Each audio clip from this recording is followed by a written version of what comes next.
Florent Bazin sur Europe 1. C'est l'heure du fait du jour et le fait du jour est assez simple et assez clair. Matignon n'en fait pas mystère. Le Premier ministre va donc annoncer demain à 17h la baisse à 80 km/h de la limitation de vitesse sur les routes nationales et départementales les plus accidentogènes. Ça, c'est un fait. Le but affiché, c'est de sauver jusqu'à 400 vies par an. Est-ce qu'on doit y croire ? Est-ce que les expériences sont aussi concluantes qu'on veut bien nous le dire ? Est-ce que c'est la mesure qu'il faut ou au contraire, est-ce que c'est la mesure de trop du point de vue des automobilistes ? On va en parler ensemble, évidemment avec des avis contradictoires, mais en essayant d'avancer. Avec Chantal Perrichon, bonsoir à vous. Bonsoir. Présidente de la Ligue contre la violence routière, qui attend ça depuis longtemps. Très longtemps. Alain Chrétien est maire Les Républicains de Vesoul. C'est là notamment autour de Vesoul qu'a été expérimentée la mesure pendant plus de 2 ans, près de 2 ans. Oui. Et puis notre juge de paix ce soir sera Pascal Pennec d'Auto Plus.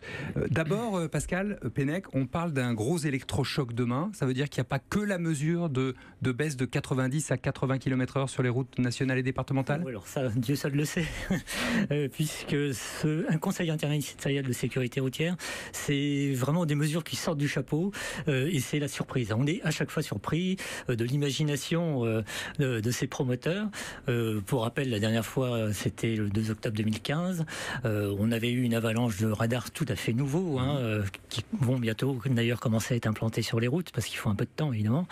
On avait eu la dénonciation du patron de ses salariés pris en infraction. On avait les drones. Vous voyez, des mesures comme ça. On parle d'allonger la durée jeune conducteur à 2 ans, par exemple. On parle de nouvelles mesures sur le mobile. Donc ça, c'est pour vous dire, c'est des mesures qui sont des mesures très fortes, qui sont arrivées en 2015 et à laquelle on ne s'attendait absolument pas. Donc là, demain, on entend des bruits, quelques bruits, mais à chaque fois, il y a beaucoup d'autres choses qui sortent. Peut-être que Mme Perrichon, d'ailleurs, qui elle est plus dans le secret des dieux, aura plus de pistes. Mais elle a sans doute d'autres envies, Chantal Perrichon, ça ne fait pas de doute. C'est une apporteuse d'idées, en quelque sorte. Chantal Perrichon a beaucoup d'envies, et elle a des envies tout simplement parce qu'il y a des objectifs qui ont été fixés. Il faudrait quand même espérer un jour les tenir. J'entendais Pascal Pennec dire elles sortent du chapeau, il y a de l'imagination. Je souscris totalement à ce que vous avez dit en ce qui concerne le quinquennat précédent, parce que nous avons eu une foultitude de mesurettes allant dans tous les sens, certaines qui étaient peut-être bien ciblées, mais certaines ne sont toujours pas efficaces encore. Et donc, effectivement, nous avons déploré qu'il n'y ait pas eu une gouvernance de la part du ministre de l'Intérieur qui se contentait finalement de dire « il me revient et à moi seul de prendre les mesures ». Eh bien, c'est pas ce à quoi nous assistons actuellement. Depuis le mois d'août, je peux vraiment vous affirmer, parce que je l'ai vu, j'ai vraiment assisté à un vrai travail interministériel. Ça fait très longtemps que nous ne l'avions pas vu. Vous vous souvenez comme moi de tout ce qui se passait du temps de Jacques Chirac. Vous vous souvenez à quel point il y avait vraiment un travail en amont. Ça, c'était important. On était parti de zéro. Voilà, tout avait été remis à place. Et c'était un travail de fond. C'était un vrai travail de fond. Ouais. Et c'est exactement ce que nous avons vu là. C'est-à-dire, ils reçoivent les experts, ils lisent les dossiers. Et vous le savez aussi bien que moi. Le préfet... Ils ne lisent pas tous les dossiers, parce que sinon... Restons sur la mesure principale. Mais c'est vrai qu'il y a un préfet qui est le conseiller d'Édouard Philippe, qui a une connaissance de terrain, vous le connaissez également, qui a drivé les fameuses RIM, les fameuses réunions interministérielles. Et c'est important, parce qu'avant, nous n'avions pas de travail interministériel. J'entends des automobilistes qui, dans leur voiture, sont en train de se dire, si Chantal Perrichon est contente, c'est pas bon signe pour nous, c'est qu'il va nous tomber quelque chose sur la figure. On roule à 90 km/h pour s'en souvenir en France depuis 1974. Jusque-là, c'était 100 sur les nationales et les départementales. Il y avait 15 000 morts par an à l'époque. Valéry Giscard d'Estaing était président de la République et il avait décidé de prendre les choses en main. Nous entrons dans une ère nouvelle où le progrès mécanique à tout prix ne sera plus accepté. Car était-ce vraiment un progrès que de voir chaque année le nombre des morts et des blessés s'accroître? L'automobiliste doit s'adapter à la nouvelle époque qui s'ouvre en ce moment. Est-ce qu'il n'était pas temps, Alain Chrétien, vu qu'il avait pour le coup être maire de Vesoul et avait regardé ses expérimentations de près, est-ce qu'il n'était pas le temps de non pas passer la démultiplier, mais au contraire de ramener la vitesse en bas, parce que c'est le dernier levier qui nous reste? Vous savez, les chiffres de la mortalité en France sur les routes a explosé depuis quelques mois, depuis quelques années. La tendance est à nouveau à la hausse, à la fois aussi le nombre de blessés. Donc le Premier ministre a raison de prendre les choses en main. Le Premier ministre a raison de prendre des décisions afin que cette courbe, à nouveau, elle s'inverse. Elle s'est inversée pendant 15 ans avec une politique, comme vous l'avez dit, soutenue et continue. Il faut à nouveau qu'elle reparte à la baisse. 3500 morts par an aujourd'hui. Et c'est à nouveau en hausse, ainsi que le nombre de blessés. Donc selon Matignon, qui a adressé un petit courrier, notamment un sénateur qui l'a rendu public, de Haute-Saône, chez vous. Oui. 3 tronçons de 86 km en tout ont été testés en 2 ans. Oui. Il y a eu 20 accidents et 3 morts. Il y en avait eu précédemment sur les mêmes tronçons, 67 accidents, 15 morts. Moi, quand je lis ça, je dis, banco, passons à 80. Ce sont des chiffres qui sont très réduits, qui ne sont pas forcément révélateurs de la situation. Pour ma part, entre Vesoul et Besançon, vous avez la RN 57. Et cette expérimentation, elle a été commencée sous Manuel Valls, avec Bernard Cazeneuve. Et quand vous partez du centre-ville de Vesoul et que vous arrivez au centre-ville de Besançon, vous faites du 50, du 60, du 70, du 80, du 90 et du 110 sur 40 km. Comment voulez-vous aujourd'hui que les automobilistes se retrouvent? Donc cette expérimentation, en plus, elle a eu lieu sur des routes en travaux, avec des bulldozers en permanence qui coupaient les routes, etc. Je ne sais toujours pas pourquoi la RN 57 entre Vesoul et Besançon a été choisie pour faire cette expérimentation. Ça reste un mystère. Lorsque je l'ai appris, je l'ai même appris à mon préfet à l'époque, j'étais député maire, je l'ai appris à mon préfet qui était le premier surpris. Donc sur la méthode, effectivement, on peut s'interroger. Par contre, il est clair qu'on ne peut pas continuer à avoir à nouveau une augmentation de cette mentalité. Le deuxième problème, c'est que en Haute-Saône, nous n'avons pas d'autoroute. Eh oui, il y a encore des départements en France où il n'y a pas d'autoroute. Nous avons quelques kilomètres de 2x2 voies. Pour le reste, ce ne sont que des routes départementales ou nationales. Donc en Haute-Saône, on roulera à 80. Et le problème, c'est que nous, on n'a pas d'alternative. Donc dans d'autres régions, les Français se disent, bon, je prendrai plus la nationale, je prendrai l'autoroute, je prendrai la 2x2 voies, je pourrai aller plus vite. Chez nous, on n'a pas d'alternative. Donc c'est la double peine. On a des réactions, j'entends votre position sur la double peine pour l'automobiliste. Oui, surtout mais en même temps, la véritable peine, c'est d'avoir un accident, non? Mais vous avez raison. Donc c'est pour ça que cette position doit être équilibrée. Elle est équilibrée. Et je reviens sur ce chiffre d'augmentation, voire même d'explosion. En Haute-Saône, on a eu une augmentation, comme partout en France, du nombre de tués alors qu'on baissait depuis 15 ans. Donc cette situation ne peut plus durer et il est important que le Premier ministre prenne les choses en main. Pascal Pennec, est-ce que ça marche dans les pays européens, par exemple, où on a baissé la limitation de vitesse à 80? Je pense à l'Irlande, à la Suisse, au Danemark. Je voudrais quand même dire une chose très importante sur cette expérimentation qui a été faite, qui a été totalement bâclée. Parce que pour tester le 80 par rapport au 90, il aurait fallu changer uniquement la vitesse et ne changer absolument aucun paramètre.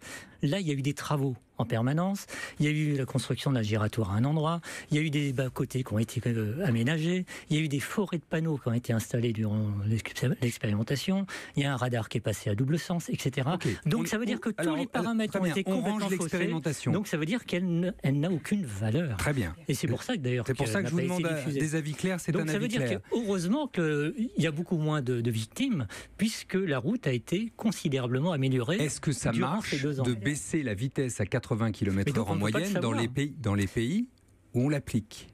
Alors, Chantal Perrichon. Bien évidemment, lorsqu'on baisse, alors on va revenir sur ce mot qui fait frémir d'horreur la France entière maintenant, le pauvre Nilsson, il doit se retourner tous les matins en disant on parle encore de moi. Bien évidemment, lorsque vous baissez bien sûr cette modélisation dans tous les pays du monde, et c'est pas uniquement, ça n'a pas été annoncé uniquement en 1982, il y a eu 115 études qui ont corroboré ces résultats en 2009. Donc c'est dire si c'est mécanique, vous baissez la vitesse moyenne, vous avez toujours une baisse des tués.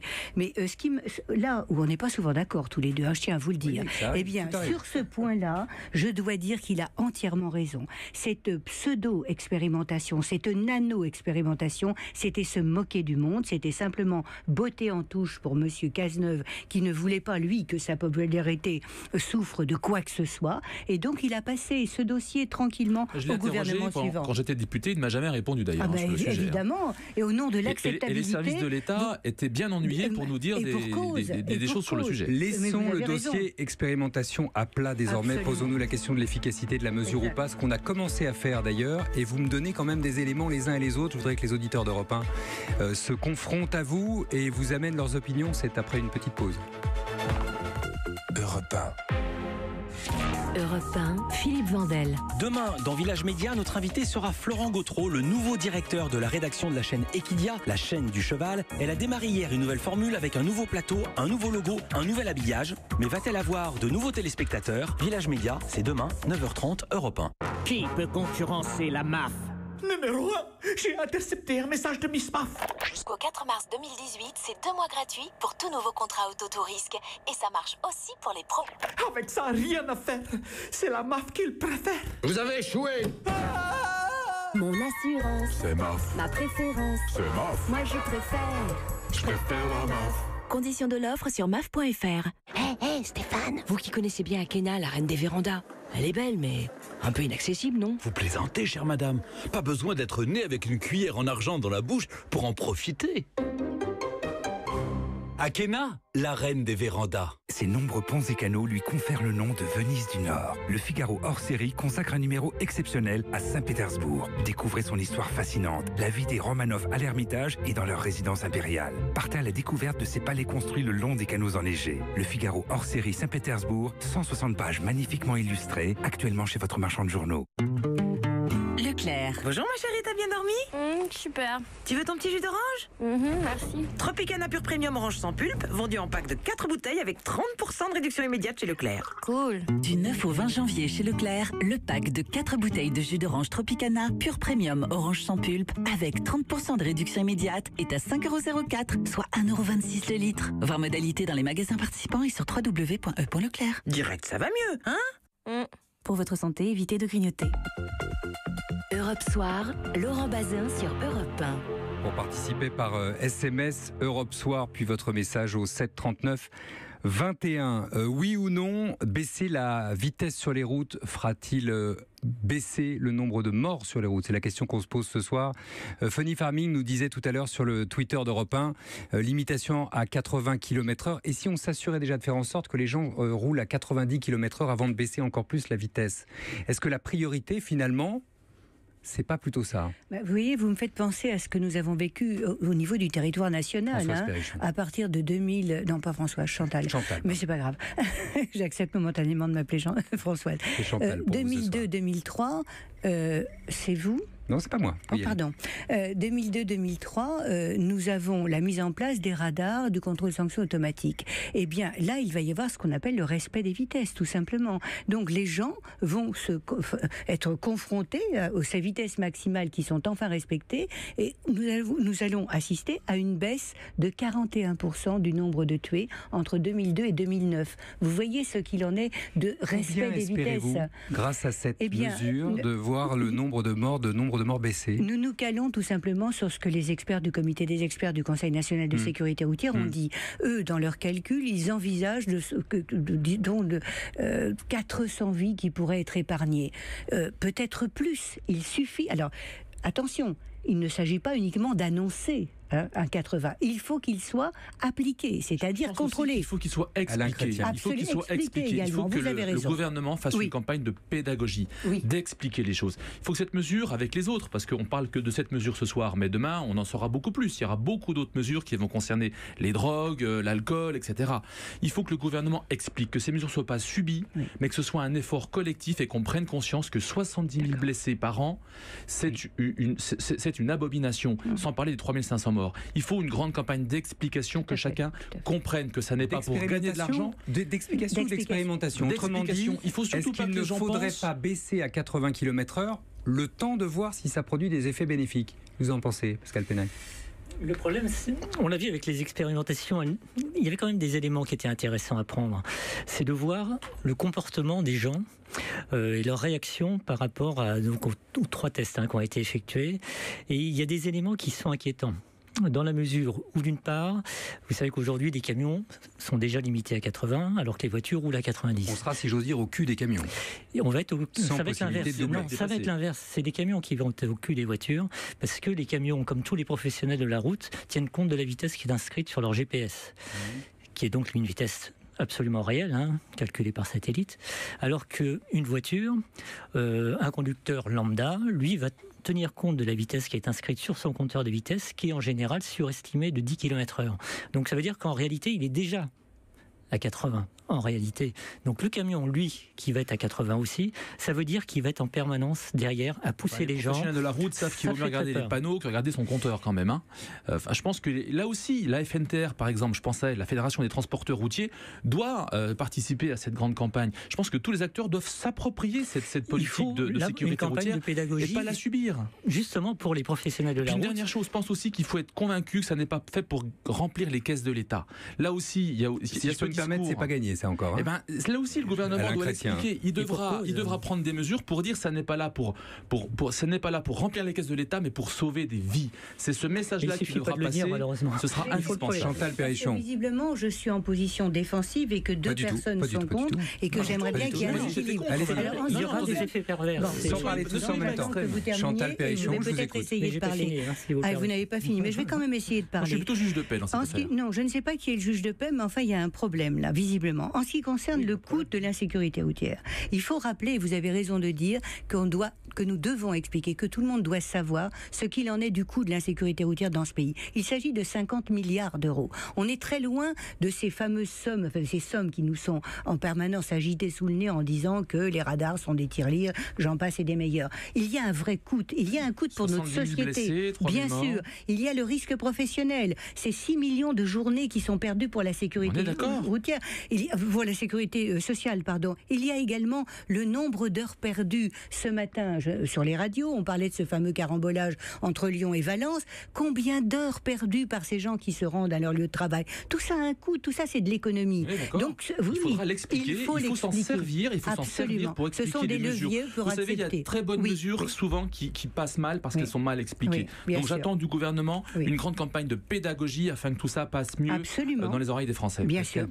Je continue puisque ces 450 vies qu'on espère épargner, évidemment tout le monde est pour, etc. Et s'il suffisait de descendre de 10 km/h, évidemment tout le monde serait d'accord. Le problème c'est que, encore une fois, ces expérimentations ont montré des effets pervers qui sont très négatifs, à savoir justement les gens qui veulent rouler vite, du coup, vont prendre d'autres petites routes qui sont réputées plus dangereuses pour essayer justement de ne pas être ralentis en permanence par ces convois de voitures. On l'a vu sur la Nationale 7 qui fait partie des 3 tests.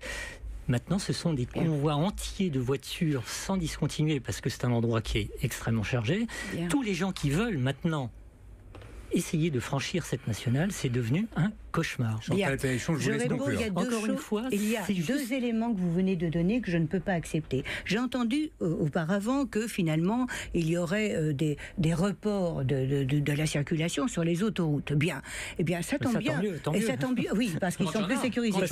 Quand il y en a. Mais nous demandons. Vous voyez, 2 et 1, ça ne peut pas marcher. It doesn't work. C'est évident. Donc je vais continuer. Et donc, effectivement, en ce qu'il en est des autoroutes, nous sommes les premiers à demander que les autoroutes passent à 120. Ça va être plus difficile pour les autoroutiers. Attendez, laissez Chantal Perrichon juste terminer. Allez-y, je sais bien que l'homme doit prendre un positionnement très fort dans la discussion, mais je me maintiens. Et en ce qui concerne les autoroutes, bien évidemment, ça permettrait d'aller vers les engagements de la COP 21. Nous ne faisons rien en ce qui concerne le carburant. Nous ne faisons rien pour l'environnement et ça ne marche pas. Et pour les petites routes, vous parlez des petites routes, quelles sont les routes les plus dangereuses dans ce pays? Ce sont les belles routes droites, celles qui donnent l'illusion de la sécurité. Mais il y a 10 000 véhicules jour, et bien sur ces routes-là, il n'y a pas un risque ressenti de danger. Sur ces routes-là, les gens meurent. Chantal Perrichon, merci d'avoir été avec nous, présidente de la Ligue contre la violence routière. Alain Chrétien, maire Les Républicains de Vesoul, et Pascal Pennec d'Auto Plus. Voilà pour ce débat.